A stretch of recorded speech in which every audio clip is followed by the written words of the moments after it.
Muito calor.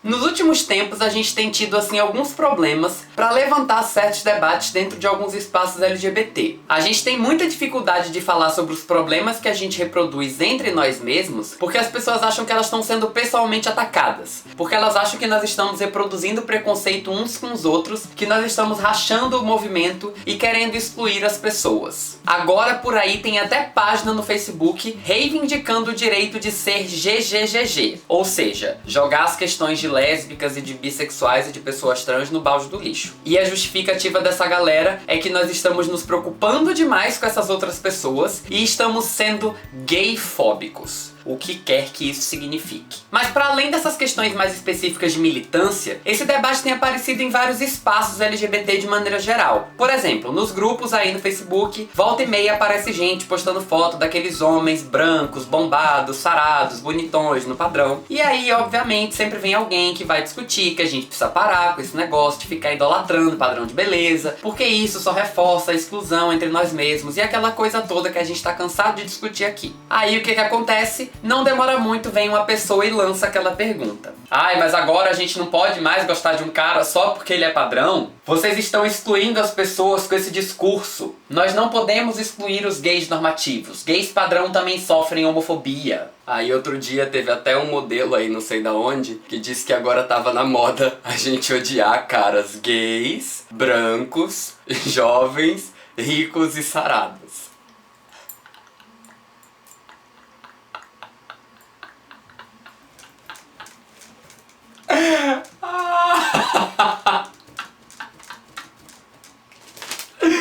Galera perde a noção das coisas que fala, né? Inclusive, eu tenho aqui uma lista exclusiva de gays, jovens, ricos, sarados e brancos que estão sofrendo muito com o ódio do resto da comunidade LGBT.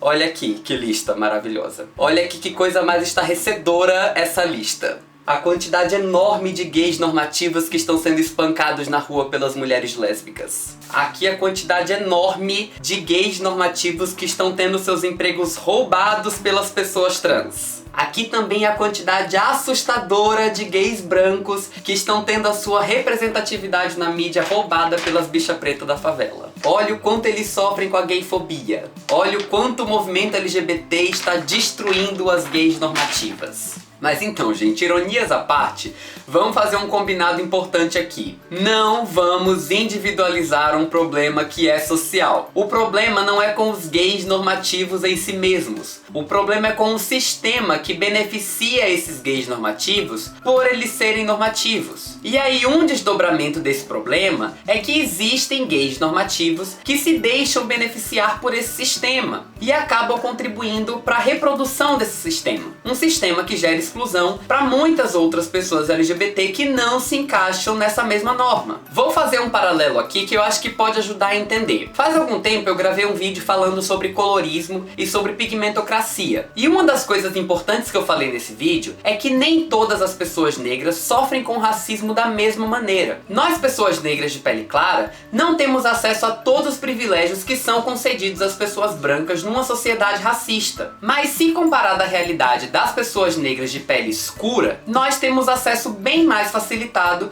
a alguns desses privilégios. Outra coisa importante que eu falei nesse vídeo é que essa dinâmica vai variar de acordo com a leitura social que a gente recebe. Quanto mais identificada como negra uma pessoa for, quanto mais ela se afastar do ideal da branquitude, mais atingida ela vai ser pelo racismo. Se a gente transfere essa lógica para a discussão sobre homofobia, a gente vai perceber que a coisa funciona mais ou menos da mesma maneira. Nem todos os gays experimentam a homofobia da mesma maneira. Alguns têm mais acesso a privilégios do que outros. Alguns experimentam homofobia de formas mais cruéis do que outros. E isso também vai variar de acordo com a leitura social que a gente recebe e de acordo com a nossa relação com o padrão que é imposto pra gente. Quanto mais distante você estiver do padrão esperado para a heterossexualidade, maior a chance de você sofrer com as manifestações de homofobia. Isso sem falar que a gente também precisa entrecruzar a questão da sexualidade com outras questões sociais que também fazem diferença. Questões relacionadas à raça, gênero, classe social, condição corporal e assim por diante. Dizer que um cara é gay e negro não significa dizer só que ele sofre com homofobia e com racismo, mas significa dizer que o racismo vai ser vivido de forma diferente porque ele é gay e que a homofobia vai ser vivida de forma diferente porque ele é negro. Essas questões, elas não só se somam, elas também se entrecruzam. Portanto, existem formas de homofobia que estão entrecruzadas com a questão de raça que não vão ser vividas nem por um gay branco, nem por um negro hétero. E isso vai funcionar mais ou menos da mesma maneira em uma série de outras situações. Quando o cara é gay e negro, mas também quando o cara é gay e pobre, ou quando é gay e trans, quando é gay e gordo, gay e deficiente, gay e soropositivo, e assim por diante. Pensando ainda que toda essa coisa muda de figura quando está sendo vivida por uma mulher.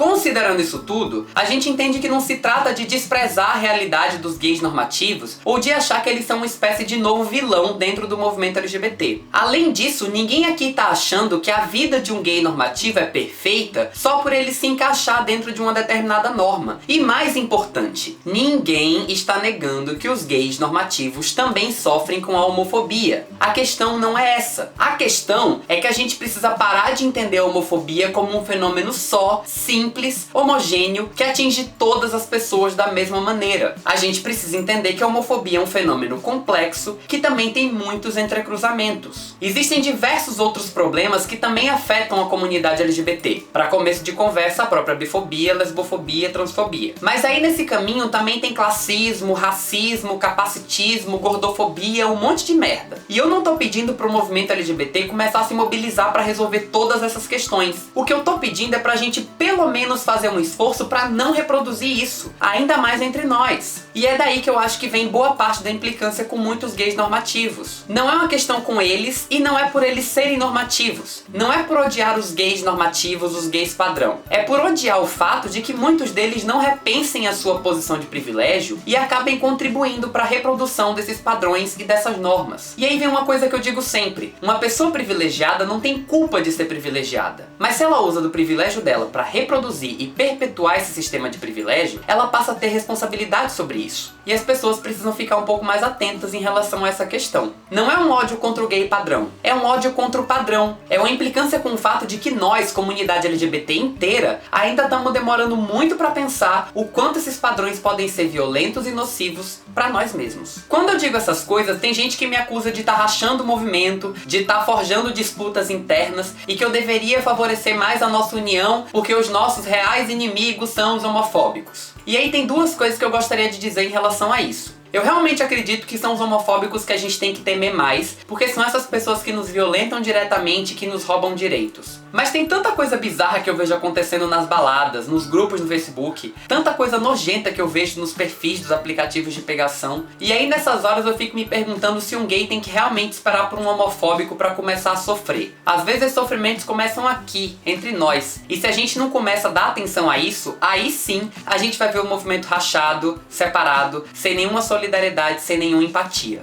A segunda questão é que não, o movimento não vai ser rachado se a gente começar a reconhecer que a homofobia nos atinge de formas distintas. No caso do racismo, por exemplo, que eu vinha falando, não é porque eu, negro de pele clara, sofro menos com racismo que eu vou deixar de me posicionar contra o racismo que atinge os meus irmãos de pele retinta. Pelo contrário, saber que é diferente é o que me ajuda a enfrentar o racismo de forma mais consciente. Primeiro, porque me deixa mais ligado para as diferentes manifestações do racismo. Segundo, porque me deixa mais atento para não reproduzir formas de violência que às vezes não me atingem, mas que eu sei que atingem quem tem a pele mais escura que a minha. Porque eu sei que a gente não sofre com racismo da mesma maneira. Saber que as nossas experiências são distintas é precisamente o que falta para a gente começar a abrir mais canais de diálogo para a compreensão do outro. Sem isso, a gente não consegue construir empatia. E empatia é uma das coisas que mais estão faltando na luta que a gente tem para construir. Acho que esse é um bom caminho pra gente começar a apostar.